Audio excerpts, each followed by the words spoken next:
నెబుకద్నెజరు ఇంకొక కలగంటున్నప్పుడు ఆయన గడ్డి తింటాడన్న విషయం చెప్పాల. రాజరికం పోద్ది, నువ్వు అడవి పాలవుతావన్న విషయం తెలియజెప్పాల. దేవుడు ఇదే చెప్పమంటున్నాడు. రాజా, నీకు బాగా అహంకారం ముదిరిపోయిన పరిస్థితి ఏంటో తెలుసా? నీ రాజరికం పోద్ది, నువ్వు రాజుగా కాదు, అసలు మీద కాదు నువ్వు కూర్చోవలసింది.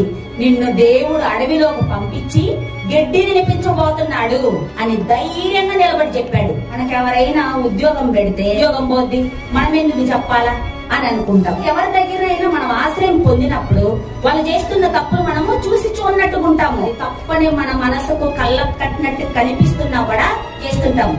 కానీ దానియేలు గారు చిన్న చిత్తుకోలక చెప్తున్నాడు ఈ మాట, రాజుకే చెప్తున్నాడు. అని రాజు, నువ్వు చేసేది తప్పు, వచ్చిన కలభావం అదే.